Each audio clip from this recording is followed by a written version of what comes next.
Mungkin langsung aja ya Kak. Bismillahirrahmanirrahim. Assalamualaikum warahmatullahi wabarakatuh. Perkenalkan, nama saya Winda Hermida dari Divisi Dana dan Usaha. Nah, kali ini dari Departemen Informasi dan Komunikasi akan mengadakan Q&A session yang bertemakan Kiat Sukses Menjadi Mahasiswa Berprestasi. Nah, kali ini saya ditemani oleh Kak Muhammad Ferdi Firmansyah. Assalamualaikum Kak, selamat siang. Waalaikumsalam, selamat siang juga. Gimana nih Kak kabarnya? Alhamdulillah baik. Di tengah pandemi tetap harus mengikuti rutinitas yang biasa aja sih, menyesuaikan. Iya Kak, tetap semangat ya Kak. Berarti kesibukannya sekarang apa nih Kak? Kalau sekarang karena jadi persiapan sidang komprehensif juga ya persiapan aja buat daftar kerja sama yang lainnya gitu. Oh iya baik Kak, semangat terus ya Kak. Baik, sebelumnya kami dari panitia sendiri sudah mengumpulkan beberapa pertanyaan yang akan diberi. Dan nantinya juga Q&A ini akan diposting di YouTube dan Spotify Himakes Mas Unsil tentunya. Mungkin sebelum ke pertanyaan, saya izin bacakan CV dari Kak Ferdi dulu ya. Mungkin sekilas dulu gitu. Nah, Kak Ferdi Firmansyah ini merupakan salah satu mahasiswa Universitas Siliwangi Ekonomi Pembangunan dengan peminatan ekonomi publik. Kemudian untuk kontak yang bisa dihubungi itu ada websitenya yaitu Muhammad Ferdi 8890@wordpress.com. Kemudian LinkedIn-nya itu ada Muhammad Ferdi Firmansyah. Untuk office emailnya itu ada mfirmansyah@student.unsil.ac.id. Kemudian email muhammadferdi77@gmail.com. Kemudian untuk handphonenya itu 081214 84. Kak. Iya, sudah. Oh iya, siap. Kemudian untuk alamat tinggalnya di Ciamis, Jawa Barat. Jadi sekarang tinggalnya di Ciamis ya, Kak. Cuma kalau misalkan dulu lahirnya di Bandung gitu ya, Kak. Nah, iya, emang kebetulan di keluarga ibu di Ciamis, kalau keluarga dari ayah itu di Solo sama di Bandung gitu. Oh iya. Iya baik, lanjut mungkin untuk TTL-nya itu Bandung 22 Maret tahun 2000. Kemudian untuk minat penelitiannya itu Innovation Economic, Environment Economic, Research Methodology in Economic, dan masih banyak lagi yang lainnya. Kemudian untuk pendidikan, Universitas Siliwangi, jurusan Ekonomi Pembangunan dengan peminatan Ekonomi Publik. Kemudian Institut Pertanian Bogor, International Summer Course, Certificate in International Trade, Universitas Jambi, Program Pertukaran Mahasiswa Tanah Air Nusantara, Universitas Sultan Ageng Tirtayasa, Program Pertukaran Mahasiswa Tanah Air Nusantara, dan masih banyak lagi.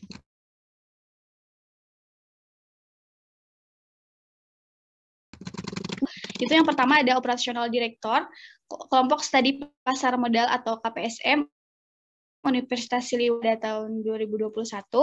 Kemudian yang kedua itu ada Internship Education Trainer, PT Reliance Sekuritas Indonesia, TBK Kantor Perwakilan Tasikmalaya, Kota Tasikmalaya, Jawa Barat pada Maret sampai April 2021. Dan mungkin ya pengalaman organisasi, kru dan magangnya KPRD itu, karena kan KPRD itu sendiri merupakan the real mahasiswa berprestasi mungkin ya Kak, dan pengalamannya juga tentunya pasti sudah banyak sekali gitu, Masya Allah sekali pokoknya. Kemudian untuk lanjut untuk penghargaan mungkin saya sebutkan beberapa. Yang pertama itu ada finalis mahasiswa berprestasi nasional pada tahun 2021. Kemudian yang kedua mahasiswa paling berprestasi LLDI KTI 4, Banten, Jawa Barat 2020. Kemudian yang ketiga, mahasiswa paling berprestasi Unsil pada tahun 2021. Masya Allah sekali ya, mungkin dari yang saya sebutkan juga itu sudah lebih banyak lagi gitu dari itu. Kemudian untuk workshop dan pelatihan itu salah satunya itu ada workshop kewirausahaan, bimbingan konseling Universitas Muhammadiyah Tasikmalaya Februari 2019, dan mungkin masih banyak lagi gitu dan ya lainnya. Kemudian undangan pembicara, KPD ini sendiri pernah menjadi pembicara pada kelas pendidikan kritis Himpunan Mahasiswa Ekonomi Pembangunan atau HMJEP Fakultas Ekonomi Universitas Siliwangi tahun 2020. Dan untuk pertemuan publication and book chapter-nya itu udah banyak sekali ya, udah sampai gak bisa nyebutnya satu persatu gitu, saking banyaknya, saking kerennya KPRD gitu. Masya Allah sekali ya Kak, Kakak tuh kayaknya the real mahasiswa berprestasi deh, kayak kagum banget gitu. Aku juga sebenarnya udah follow Kakak tuh dari semenjak maba, semenjak 2020.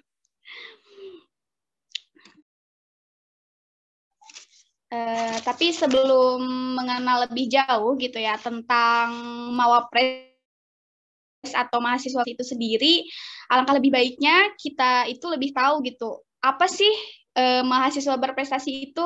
Mungkin bisa dijelaskan Kak Ferdi? Oke, terima kasih Winda atas kesempatannya. Oke, untuk pertanyaan pertama itu apa itu Pilmapres atau pemilihan mahasiswa berprestasi? Nah, memang Pilmapres ini merupakan salah satu ajang yang diselenggarakan oleh Pusat Prestasi Nasional atau Puspresnas yang merupakan suatu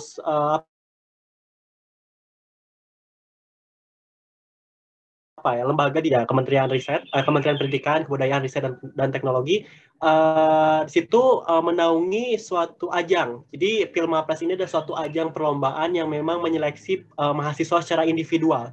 Jadi memang Puspresnas ini punya beberapa lomba. Jadi mulai contohnya lomba bidang manajemen, ada juga PKM, dan juga ada juga seperti kontes robot yang sekarang sedang sosialisasikan. Ada juga beberapa lomba lagi seperti Olimpiade Sains juga kalau tidak salah seperti kimia, biologi. Nah, di sini Pilmapres ini biasanya menjadi salah satu ajang pembuka tiap tahun gitu. Di mana memang mempertandingkan bakat, minat dari berbagai macam. Jadi kalau kita melihat ajang Puspresnas lain ya, ajang lomba yang diselenggarakan oleh kementerian itu berfokus pada suatu bidang. Contohnya lomba KDMI, debat bahasa Indonesia, NUDC, debat bahasa Inggris. Itu hanya tentang itu saja, atau dan juga tentang lomba-lomba bisnis. Nah, itu hanya untuk bisnis saja contohnya peminatannya.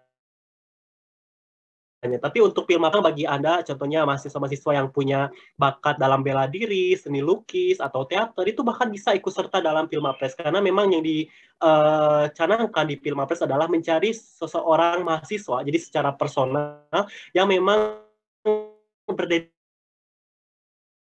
dikasih ilmunya, Kesma, saya ada ilmu ekonomi. Di situ kan banyak sekali ajang-ajang yang bisa mengupgrade diri kita. Nah, inilah kenapa memang ajang ini dibuat gitu. Jadi tidak menutup kemungkinan bahwa yang berprestasi itu tidak hanya lomba, yang berprestasi itu tidak hanya memiliki IPK 4 contohnya, namun mahasiswa-mahasiswa yang punya bakat seni bela diri, bakat-bakat seni lukis, menyanyi dan sebagainya, tidak menutup kemungkinan mahasiswa yang memiliki prestasi dalam bidang olimpiade itu bisa ikut serta dan bersaing secara sehat dalam ajang ini, seperti itu.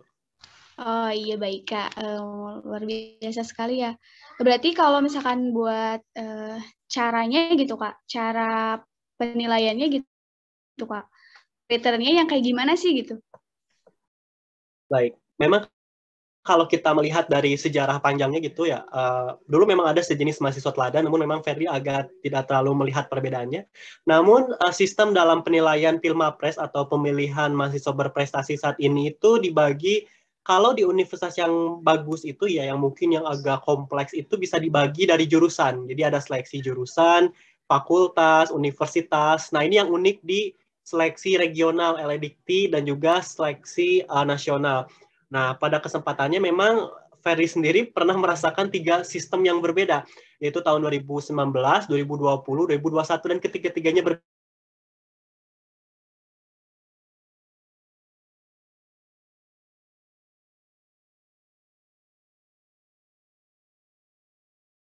tingkat ya 2019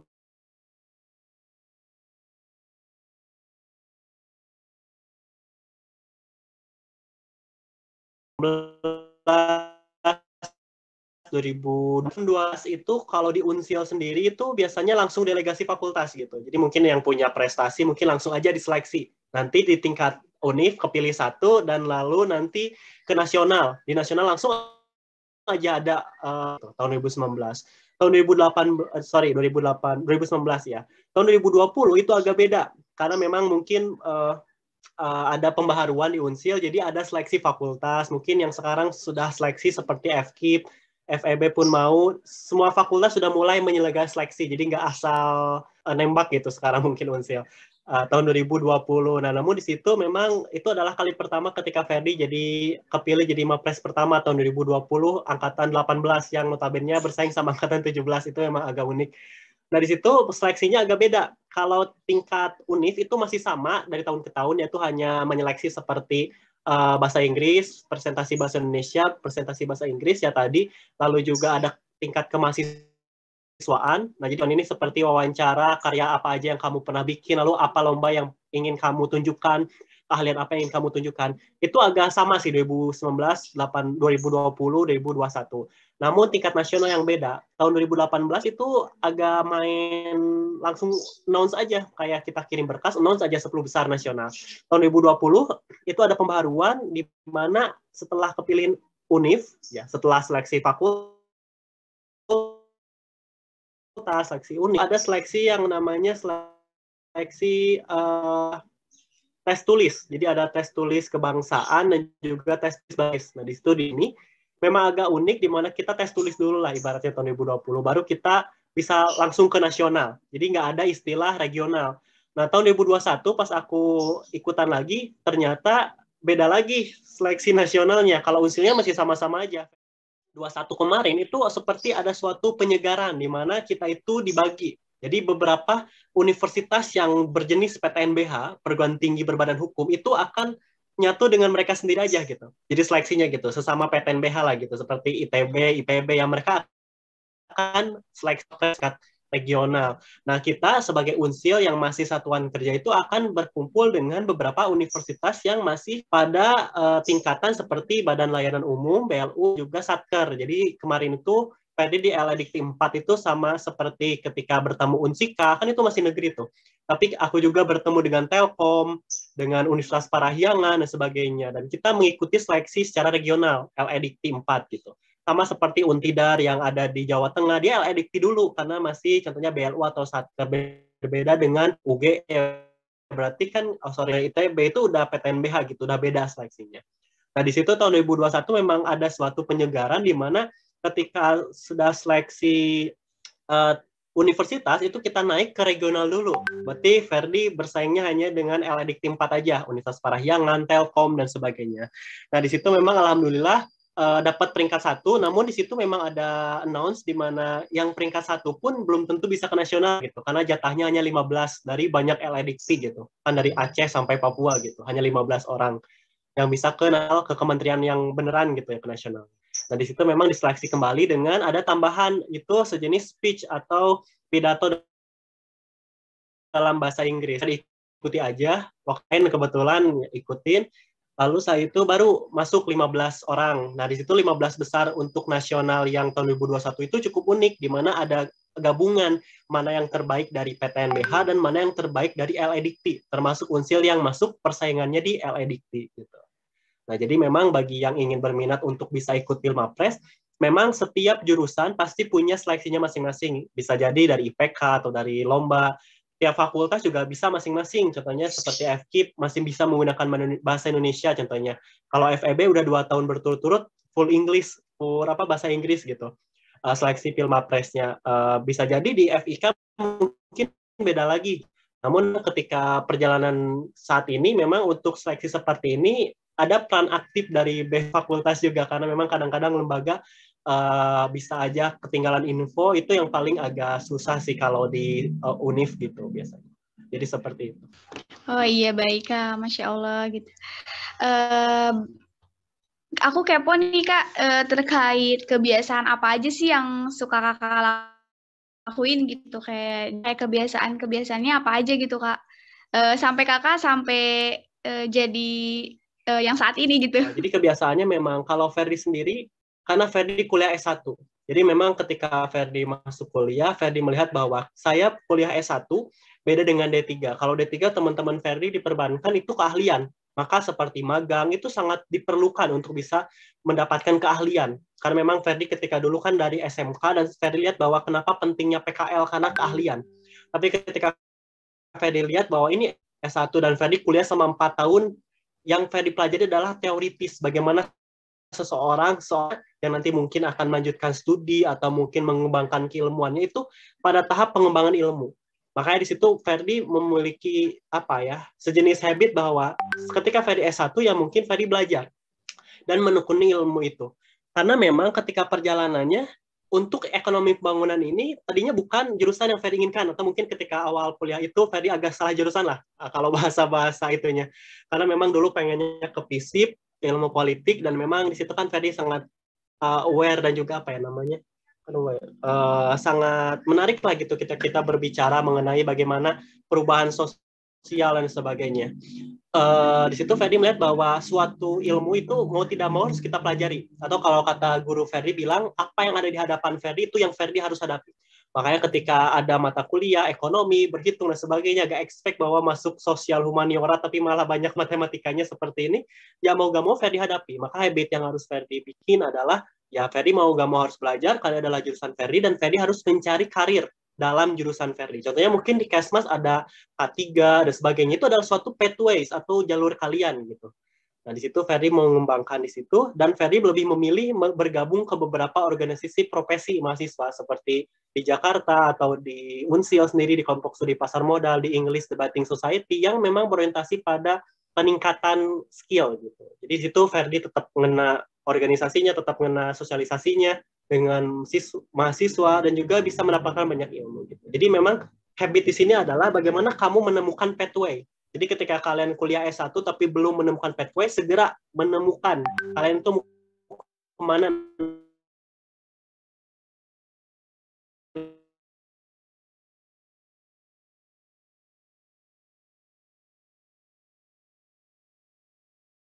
nanti. Oh iya, baik Kak.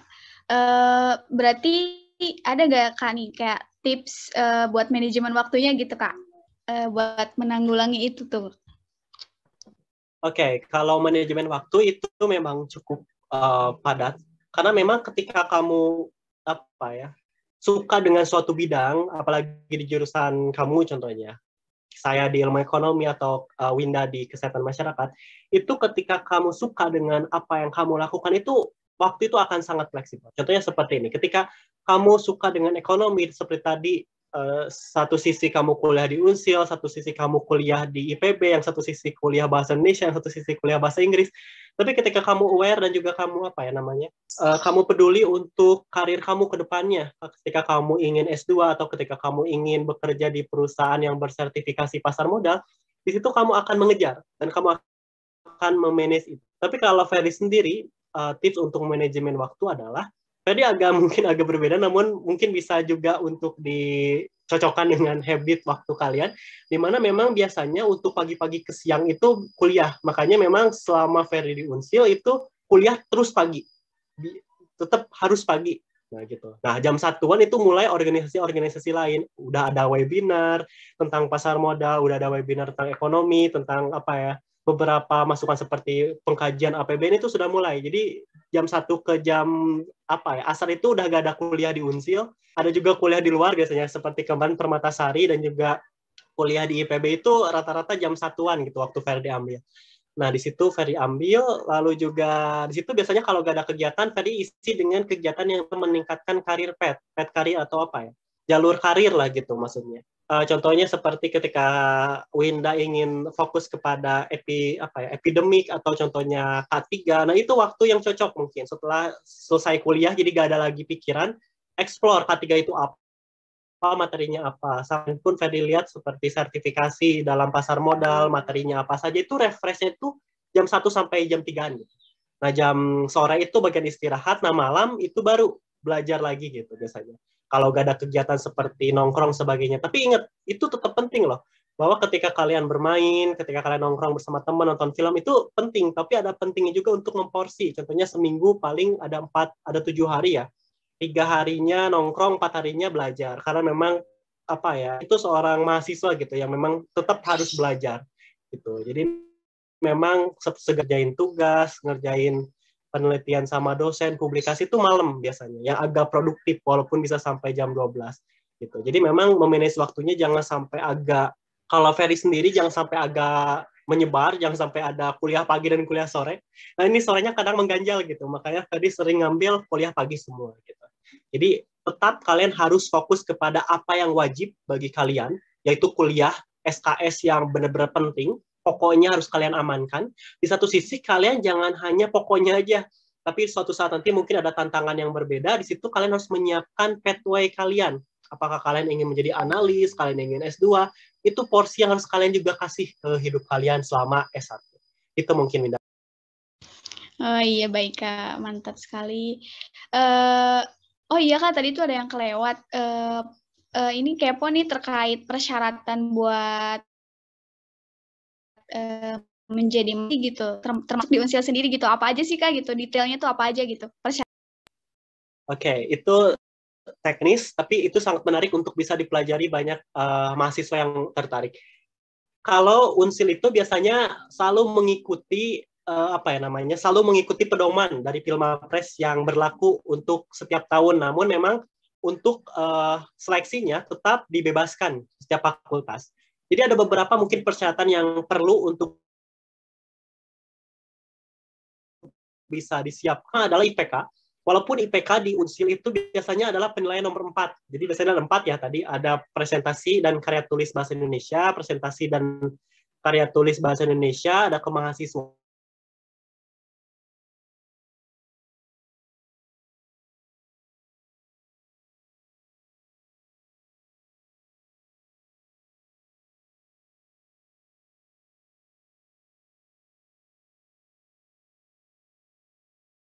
batasan IPK. Lalu yang kedua adalah prestasi, di mana prestasi ini agak unik. Tahun 2019, 2020 dulu, itu prestasi itu yang penting 10. Namun memang tips dari Ferdi adalah tolong maksimalkan 10 ini. Maksudnya maksimalkan jangan sampai kayak aku cuma ada 6 contohnya. Tapi coba prepare lagi mumpung ada waktu, maksud Ferdi. Seperti sekarang baru bulan apa ya? Contohnya kemarin Desember dan Pilmapres ada bulan Juli. Nah, 4 lomba lagi coba cari gitu. Jadi ada 10. Jadi maksimalkan 10 ini, mau itu organisasi, kewirausahaan, apa karya tulis, itu maksimalkan 10 ini. Lomba. Nah, untuk tahun 2019-2020 itu lombanya bebas. Bahkan teman Ferdi di UPI, di mana itu biasanya udah aja yang penting lomba esai. Tinggal kirim, langsung menang katanya. Kan langsung tuh 10.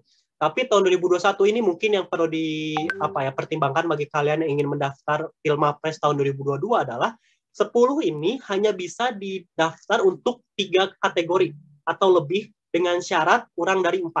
Contohnya seperti ini. Kamu punya lomba 6 lomba esai, tapi yang bisa masuk ke penilaian 10 itu maksimal 4. Berarti ada 6 yang nggak boleh lomba. Nah, tahun kemarin aku lomba kejuaraan, jadi ada kejuaraan yang bersifat penghargaan, ada kejuaraan yang bersifat peringkat. Jadi itu ada berbeda, jadi tolong amati juga panduannya. Ada 4 lomba, Ferdi masukkan untuk yang berjenis peringkat, jadi juara 1, juara 2, 3 dari 10 besar. Nah, itu kan lomba tuh, lomba yang berperingkat. Lalu 4 lagi Ferdi tambah yaitu publikasi artikel ilmiah. Nah, kebetulan di situ Ferdi selama tahun 2019 sampai 2021 kan menulis bersama dosen. Nah, di situ Ferdi masukkan. Jadi Ferdi punya 4 lomba, walaupun Ferdi nggak 4 lomba, sebenarnya ada lebih gitu. Tapi ya mau gimana lagi, aturannya 4, ditambah 4 artikel, karena memang dulu waktu daftar ngepas 4, ditambah 2 lagi. Nah, 2 lagi syaratnya nggak boleh lomba dan nggak boleh publikasi, karena publikasi itu masuknya kategori karya ilmiah, kalau nggak salah. Itu mungkin, Winda. Oh iya, baik Kak. Kemudian aku mau nanya nih Kak, terkait tantangan gitu yang udah pernah Kakak alamin gitu. Selama menjadi mahasiswa berprestasi, apa aja sih Kak kayak tantangannya gitu, hambatannya? Kayak gitu Kak. Oke, tantangan ya. Soalnya tantangannya kalau Ferdi jabarin agak ada kebagi dua sebenarnya. Yang pertama adalah tantangan secara akademis dan juga tantangan secara lingkungan. Tadi pengen bahas dulu tantangan secara akademis. Nah, tantangan secara akademis ini memang agak dilema, di mana ketika contohnya ya, Ferdi menyiapkan lomba kan agak berbeda gitu. Ferdi punya banyak, bukan banyak, punya teman-teman lah, mengenal beberapa teman-teman yang di UGM, Unpad, ketika mereka lomba, difasilitasi, lah itu ada suatu hal yang wajar lah gitu, tantangannya. Dan ketika Ferdi lomba, fasilitasinya agak gimana, itu agak tantangan sendiri. Seperti dulu kan, berangkat lomba ke Bogor dan sebagainya, kan itu dulu offline memakan cukup biaya besar gitu. Ketika Ferdi lihat teman Ferdi yang di UI Unpad tiket pesawat sampai dibayarin kampus sebagainya, nah itu tantangan secara akademis gitu. Yang kedua adalah tantangan akademisnya masih adalah kepakaran sebenarnya. Karena memang Ferdi lihat kayak Ferdi ilmu ekonomi, kayak sekarang pengen lomba kan inovasi tentang ilmu ekonomi itu bisa dibedah bersama-sama gitu. Ferdi seorang mahasiswa yang belum belajar apa-apa nih, jadi bukan berarti gak banyak expert gitu di Unsil, tapi kayak Ferdi tetap harus buka banyak peluang gitu. Bahkan ketika Ferdi dulu Filmapres 2020 yang bikin Microsoft Excel Macrobook kalau nggak salah namanya ini masih ada. Jadi aplikasinya kebikin ini mah. Jadi bukan gagasan, kebikin tentang perencanaan ekonomi secara regional. Itu Ferdi sampai harus kuliah dulu kan kayak tadi ya, kemana, ke IPB, belajar ke beberapa dosen-dosen expert di sana. Jadi ketika kalian menemukan suatu ilmu, itu tolong kejar. Setiap ada kesempatan, kejarlah ilmu. Karena ketika kalian sudah tahu ilmunya, sudah senang dengan ilmunya, terus bakal dikejar itu ilmu. Mau itu di IPB, di mana, gitu. Itu tetap aja kejar ilmunya. Makanya beberapa pun guru besar yang mahasiswa, beberapa guru besar yang menyediakan program S1 langsung S3 dari hasil ngejar itu gitu. Makanya dari situ memang tantangan akademisnya sangat tinggi karena memang Ferdi punya pengalaman ketika contohnya harus lomba dan harus ada verifikasi dosen dan sebagainya. Itu kadang-kadang selama pengalaman Ferdi lebih banyak lebih banyak dukungan atau lebih masukan dari luar gitu. Itu tantangan akademis yang memang pastinya kayaknya hampir sebagian anak Unsil itu menerimanya mungkin. Lalu yang kedua adalah tantangan lingkungan. Di mana tantangan lingkungan ini memang tidak semua orang itu disukai oleh banyak orang. Itu mungkin yang perlu digarisbawahi. Nah gitu. Jadi memang mungkin ada beberapa orang yang mungkin kayak contohnya gak suka dengan Ferdi, atau mungkin ketika Ferdi melihat Ferdi gimana dan mereka akan melakukan hal-hal yang aneh. Nah itu adalah tantangan yang memang selalu Ferdi hadapi setiap hari. Makanya memang kalau mungkin Winda lihat kayak contohnya Ferdi di akun IG, BEM, FEB atau apa, itu nggak akan mungkin ada aku. Soalnya Ferry tipe orang yang memang udahlah, kalau mungkin ada beberapa orang yang nggak suka, mending Ferry diem aja gitu. Diem aja. Bahkan ketika Filmapres kemarin pun 2021 cuma ya teman-teman Ferry aja yang tahu gitu. Gak usah banyak orang yang tahu gitu. Nah gitu. Jadi memang tantangannya pertama akademis, memang itu memang persiapan, dan memang akan berbeda lah ketika nanti Winda mempersiapkan diri di Unsil dengan catatan yang tidak pokok ya. Dengan catatan yang tidak pokok seperti beberapa materi dukungan, tantangan akademisnya akan sangat diuji di situ. Seperti kamu ingin ISMA, sekarang kan lagi hype-nya nih, baru pengumuman kemarin ISMA yang pertukaran luar negeri. Apakah di Unsil bisa? Nah itu tanda tanya besar. Gitu. Apakah di Unsil bisa? Gitu. Atau ada pertukaran mahasiswa merdeka, apakah di Unsil bisa? Nah itu tantangan akademis. Kita udah mulai pensiun lah untuk hal itu. Nah, lalu juga tantangan lingkungan, di mana Ferry juga harus tetap bisa menghargai orang lain. Ketika orang lain ada yang nggak suka, yang mungkin lebih baik Ferry diam aja gitu, daripada harus bisa melawan. Itu paling benar. Iya Kak, selalu ada aja haters ya Kak. Mungkin ada nggak dari Kakak kayak tips sukses biar misalnya nih Winda mau daftar jadi mahasiswa berprestasi, ada nggak tips suksesnya gitu buat jadi mahasiswa berprestasi dari Kakak? Oke, tips dari Ferdi itu adalah sebenarnya dulu ya, kalau long history-nya Winda gak pernah menargetkan ini. Jadi perlu digarisbawahi mungkin ya nanti sama Winda juga, bahwa Filmapres itu bukan hal yang harus dikejar, tapi itu akan datang pada saat waktunya tiba. Mungkin ketika contohnya Winda bisa melihat contohnya ya, ketika beberapa penghargaan yang cukup bergengsi dalam bidang ilmu pengetahuan atau dalam musik contohnya, seperti Nobel, harga Nobel kalau nggak salah perdamaian dan ilmu ekonomi, itu tiap tahun Ferdi lihat, itu mereka mendapat penghargaan itu bukan karena mereka menyasar, tapi mereka melanjutkan dulu karirnya, mereka berkarya dulu. Makanya memang selama ini, dan juga semua orang yang mungkin bertanya tipsnya apa gitu untuk menjadi Mapres, Ferdi sekalian berdedikasi. Contohnya ketika Ferdi ikutan lomba tentang ekonomi, publikasi tentang ekonomi, Ferdi kuliah summer course tentang ekonomi, lalu juga Ferdi ikutan webinar, ada Kementerian Keuangan, magang tentang ekonomi, itu kan Ferdi sedang berdedikasi. Tiba-tiba muncul aja publikasi, muncullah juara lomba selama proses itu. Tapi ketika kita menargetkan harus juara Pilmapres, itu akan jadi beban sendiri gitu. Tidak akan menikmati proses yang ada. Maka dari itu ketika contohnya Winda melihat kayak peraih Nobel, kayak udah bertahun-tahun neliti, ada yang dapat, ada yang bertahun-tahun neliti, ada yang enggak dapat Nobel ekonomi contohnya. Ada juga kayak penghargaan Grammy di Amerika. Ada yang kayak, ini artis keren banget, banyak didengar tapi gak menang Grammy. Tapi ini artis kayak biasa aja, tapi kok albumnya album of the year gitu di Grammy. Karena apa? Proses itu memang tidak akan mengkhianati hasil, tapi proses yang sangat mendalam. Makanya Ferdi selalu menitikberatkan itu, proses yang sangat mendalam. Semua orang berproses. Kayak sekarang Winda di himpunan mahasiswa itu berproses. Ferdi juga berproses. Gitu.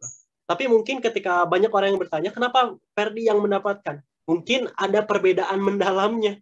Ada orang yang berprosesnya cuma 5 meter, ada juga yang agak habis-habisan berprosesnya mendalam gitu, berdedikasi pada ilmunya. Lalu yang kedua adalah, selain kalian harus bisa berdedikasi pada ilmu kalian, dan biarkanlah itu menjadi suatu achievement kepada kalian, adalah yang kedua adalah dukungan, bukan dukungan kayak gimana secara politis enggak, tapi dukungan seperti keluarga, dukungan diri kalian sendiri seperti rajin beribadah contohnya, dan juga rajin untuk bisa menjalin hubungan, dukungan dengan teman-teman kalian itu perlu.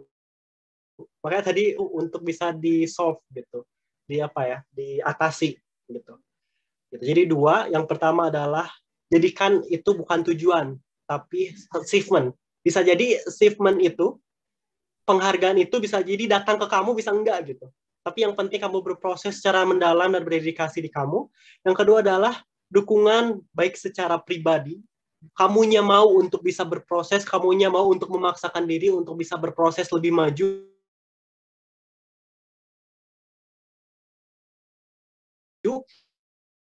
dan juga ingin sukses. Jadi itu ada dukungan-dukungan yang akan terjadi feedback di dalamnya.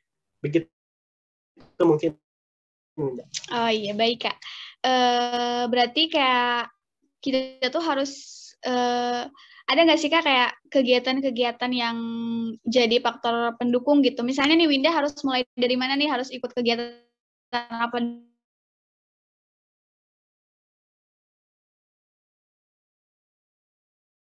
dulu gitu? Bagus, karena memang banyak orang yang memang berpikir bahwa mulai dari awal itu selalu bilang kepada anak-anak gitu, baik itu di KSPM, studi pasar modal, karena itu profesi pasar modal tuh kan kayak kalau organisasi kan attending mengerjakan proker dan sebagainya.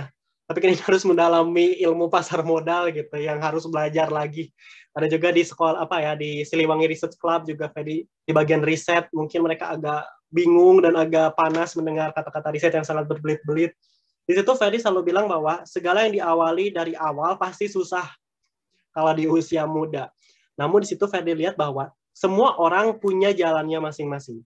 Jadi itu yang harus contohnya Winda pahami bahwa ketika Winda ingin memulai, itu Winda bisa memulai dari mana saja, namun tergantung Winda. Contohnya seperti ini. Beberapa Mapres yang lalu itu memulainya itu dengan lomba esai, tapi Ferdi memulainya dengan publikasi jurnal. Agak beda.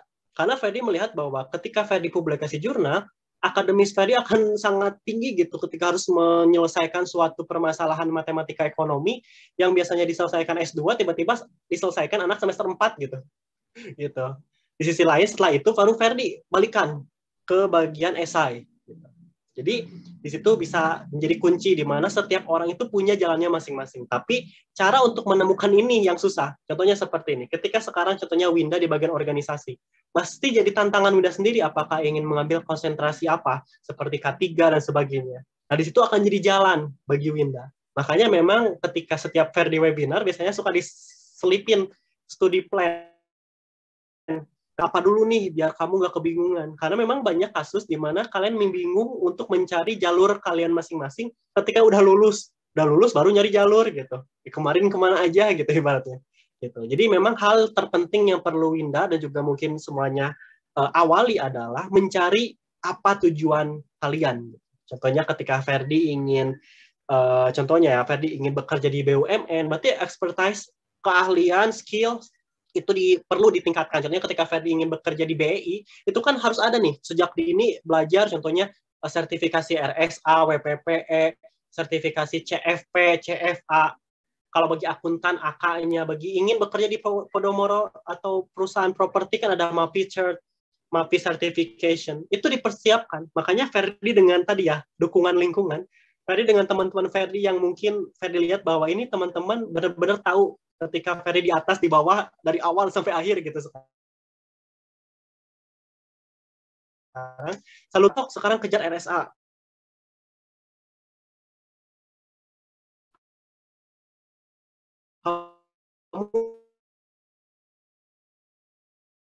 Kamu minatnya, coba udah mulai belajar-belajar. Sertifikasinya berapa, biayanya berapa, lalu pabrik-pabrik apa saja dengan K3 gitu. Itu sudah dimulai sejak sekarang. Makanya ketika contohnya ingin goals-nya Mapres, itu adalah goals yang adalah bersifat penghargaan aja, anggap aja. Penghargaan. K3 dulu.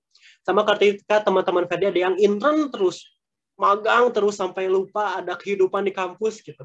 Kehidupannya cuma apa ya namanya, matkul doangnya. Dia pernah magang di Kementerian Perdagangan, kemarin kalau tidak salah teman Ferdi di Unpad itu Kementerian Perdagangan, lalu juga dia pernah intern lagi di mana, 2 lagi kementerian lah ibaratnya. Akhirnya dia punya banyak koneksi di situ dengan guru besar, dengan apa, dia langsung mengenal sebagainya. Walaupun dia tidak menerima apa-apa, contohnya di kampus, tapi dia menerima di luar. Akhirnya di situ dia daftar Mapres karena dia juga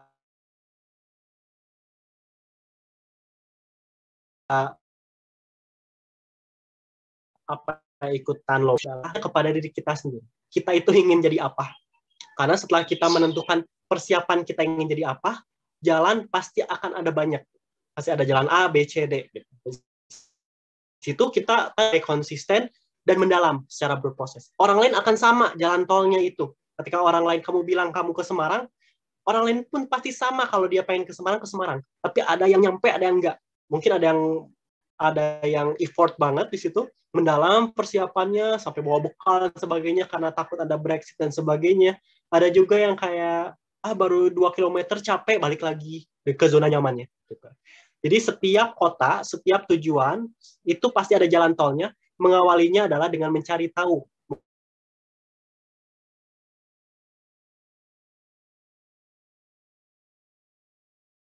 Baik, Kak. Berarti menurut Kakak seberapa penting sih kayak networking yang luas gitu buat jadi mahasiswa berprestasi itu sendiri? Terus gimana cara dapetin networking yang luas itu tuh gitu? Termasuk kayak relasi gitu-gitu, Kak. Iya. Ya, itu pertanyaan bagus memang. Karena memang tadi berlanjut lagi sebenarnya. Ketika tadi Winda bertanya mengenai awal, ini awal, salah satu awal mungkin. Ketika Ferdi, awal itu dengan networking. Ada juga teman Ferdi yang di UPI, itu teman sekolah, waktu SMK juga. Dia awalnya itu nggak networking, tapi kayak penghargaan aja dulu gitu, lomba aja dulu, nanti baru diakui gitu. Itu ada banyak lah. Jadi masing-masing jalan punya jalannya masing-masing. Bagi Ferdi sendiri, networking itu sangat sendiri membagi 3 sebenarnya. Jadi memang agak berbagi-bagi gitu. Yang pertama adalah networking akademis. Jadi Ferdi selama di kampus itu dosen itu nggak hanya dosen ekonomi aja yang Ferdi terus silaturahmiin. Kadang dosen bahasa dosen agama, FAI, akuntansi, manajemen. Di situ Ferdi menggali ilmunya, berdiskusi dan juga menggali secara akademis apa ilmu yang mungkin Ferdi nggak tahu, Ferdi dalami, yang Ferdi ingin tahu, Ferdi tanyakan. Di situ. Lalu juga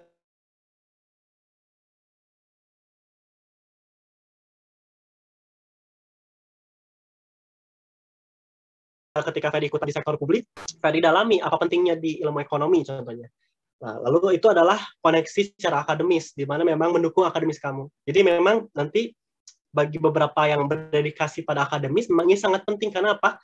Banyak orang yang selalu mengidentifikasi, selalu merasakan bahwa kuliah itu agak itu aja gitu, membosankan gitu kuliah. Sebenarnya ketika kalian tahu ilmu yang kalian pelajari dan itu begitu luas, kalian akan cari networking sebanyak-banyak di bidang akademis.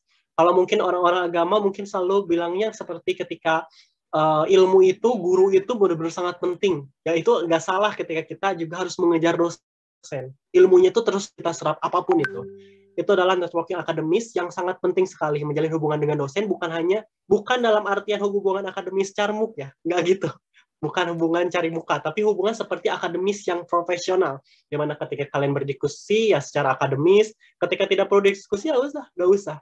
Nah itu ketika gak ada yang perlu ditanyain karena dosennya sudah sangat jelas, ya sudah, gak usah harus nanya-nanya apa yang kemana-mana, itu gak perlu sebenarnya. Kalau ingin tujuannya secara networking akademis. Tapi ketika ada sesuatu yang kayak sulit untuk dipahami, mending di belakang layar, biar gak terlalu dianggap profesional. Yang kedua adalah hubungan pertemanan. Gimana hubungan pertemanan? Seperti circle lah, ibaratnya. Setiap orang punya circle lah, pasti punya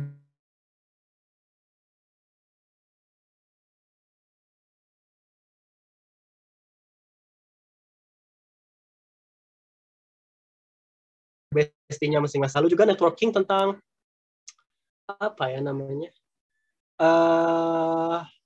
Karir kalau nggak salah ya, karir. Jadi ketika contohnya Ferdi berkarir seperti contohnya ya, ini contohnya Ferdi ingin S2 atau langsung S3 dengan PMDSU atau gimana, di situ Ferdi harus mengenal siapa aja yang ada di sana gitu, guru besarnya gitu.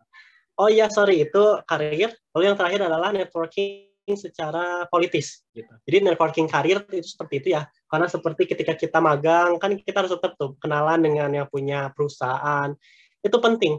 Tapi tidak akan berbicara secara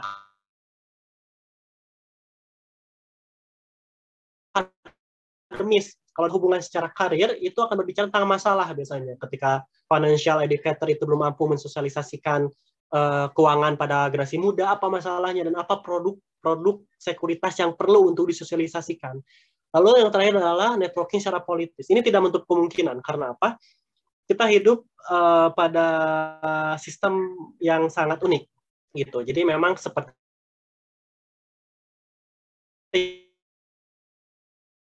contohnya ya, ketika evaluasi kalian udah punya networking apa aja, akademis, pertemanan. Kalau pertemanan mungkin Hima juga udah jadi bestie gitu. Hima, lalu juga ada networking tadi ya, karir. Jadi kalau Winda mau magang itu jangan lupa untuk tetap saling kunjungi kalau di rumah sakit ya, kalau di puskesmas dan sebagainya. Yang terakhir networking secara politis, karena memang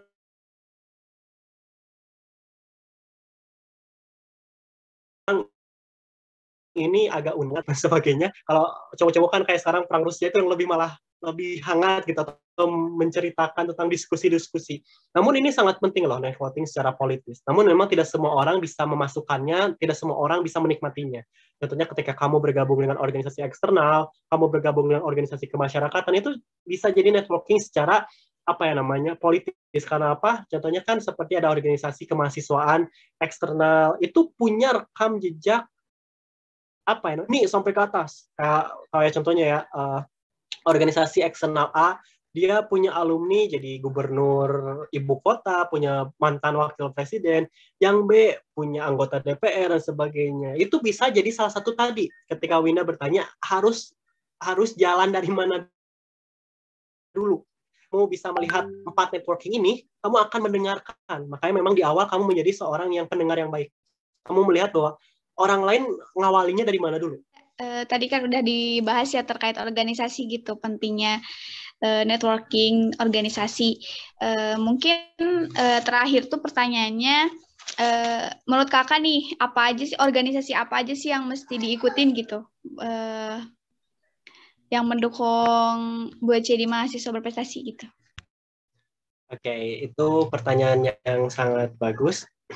Ya, tadi ya kita berbicara tentang networking tadi ya yang udah kita bagi.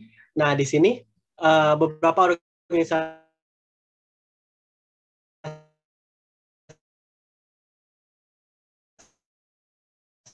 yang mungkin penting. Tadi selalu membagi beberapa organisasi itu dalam banyak tipe Jadi contohnya seperti sekarang ya Winda bersama himpunan mahasiswa kan organisasi kemahasiswaan atau Ormawa. Nah, bagi kawan-kawan yang memang sangat apa ya namanya berminat untuk bergabung dan menjalankan proker dan juga menjalankan kegiatan secara bersama-sama di LPJ kan itu bisa bergabung dengan contohnya apa namanya organisasi Ormawa. Namun ketika contohnya kalian punya beberapa minat kepada pendalaman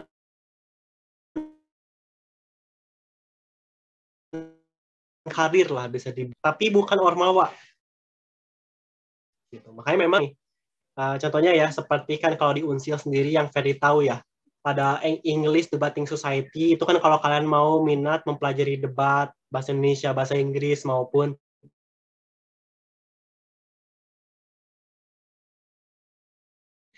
pidato modal atau KSPM, lalu juga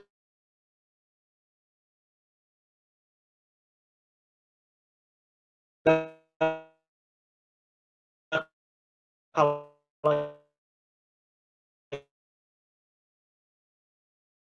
ingin mendalami lebih ke organize, lebih ke organisasi gitu. Kalau pemerintahan kan ada BLM kan ada PR-nya, Hima kan ada setdanya gitu, sekretariat daerahnya gitu.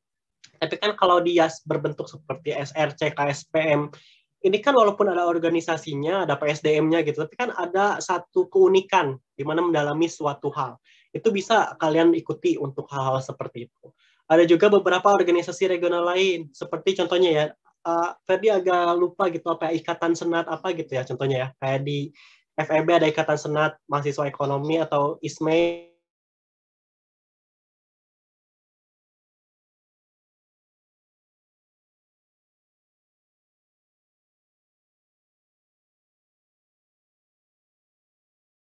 kalau nggak tidak intern juga itu tetap organisasi loh. Intern di mana di Stockbit, kalau pasar modal mungkin kalau di riset bisa magang di Indef itu penelitian ekonomi, bisa magang juga di apa ya namanya di pusat studi LIPI, ada banyak sekian anak biologi kan berkunjung ke LIPI, magang di pusat studinya, pusat penelitiannya, itu juga penting. Jadi memang bagi organisasi-organisasi itu bisa sesuai minatnya masing-masing. Jangan sampai salah alamat, karena banyak yang salah alamat sebenarnya, agak banyak. Kayak contohnya ya, kayak dia minatnya itu pengen mengembangkan dirinya, malah di organisasi profesi mahasiswa kan jadi malah agak kebanting untuk bisa menghafal beberapa materi seperti pasar modal, riset gitu kan, yang lebih mendahulukan pendalaman materinya, tujuannya gitu daripada apa ya manage untuk organisasi. Itu kadang-kadang dari dua ini aja. Kadang-kadang ada yang salah alamat gitu. Ada yang jadi apa ya kayak kabid suatu organisasi, padahal dia tuh ingin mengembangkan dirinya untuk debat, dia masuk divisi keilmuan contohnya di organisasi itu. Tapi kan di situ nggak apa ya yang non organisasi kamu gitu, bikin proker dan sebagainya. Oh ya tadi agak ketinggalan ya perbedaannya mungkin ya spill dulu Winda mungkin sedikit. Kalau organisasi tadi ya mungkin kalau kita ngebagi dua mungkin ya di Unsil, kayak sekarang kan ya Winda di Ormawa, impact-nya itu adalah secara organisasi. Kayak Winda nggak bisa ngeluarin apa ya pernyataan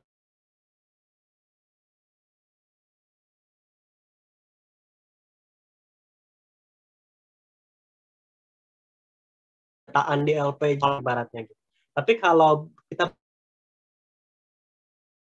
berbicara tadi, tanggung jawab ada di kamu sendiri loh. Karena Ferdi sudah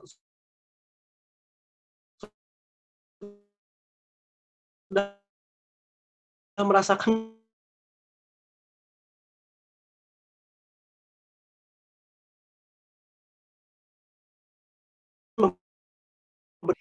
jenis melihat keagamaan yang Ferdi lihat bahwa organisasi profesi itu berbeda dengan Ormawa yang perlu Winda ketahui. Kalau di Ormawa mungkin kita mengerjakan sesuatu, memanage sesuatu secara kolektif contohnya. Itu suatu keahlian loh, jangan salah. Kamu akan dipelajari kepemimpinan, kamu akan belajar tentang arti kebersamaan itu ada di situ. Tapi kalau di organisasi profesi, majunya seseorang itu tergantung dari kamu sendiri. Jadi kayak di KSPM, edukasi internal itu akan terus berjalan tentang reksadana, tentang saham, tentang contohnya praktik, bodong itu kan terus jalan pendidikan itu. Tapi bisa enggaknya orang itu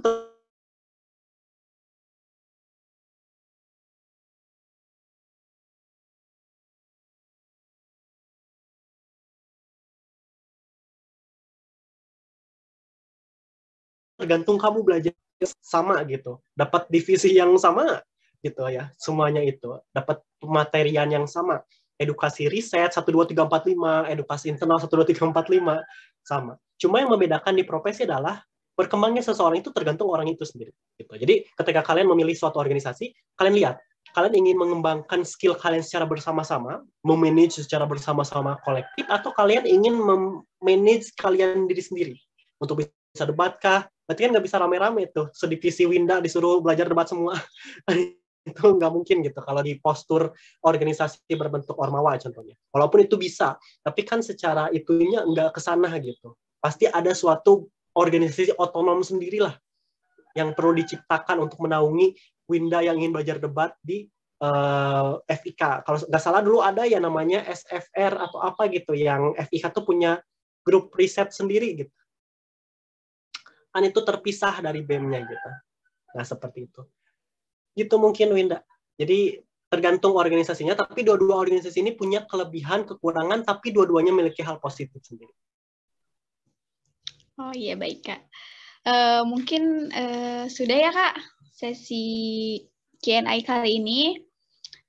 Kak Ferdi, makasih banyak ya, Kak, atas ilmunya, sangat bermanfaat sekali. Makasih kalau gitu ya, Winda dan juga kawan-kawan di sini. Makasih banyak atas kesempatannya. Aku undur diri ya. Assalamualaikum warahmatullahi wabarakatuh. Iya, Kak. Waalaikumsalam warahmatullahi wabarakatuh.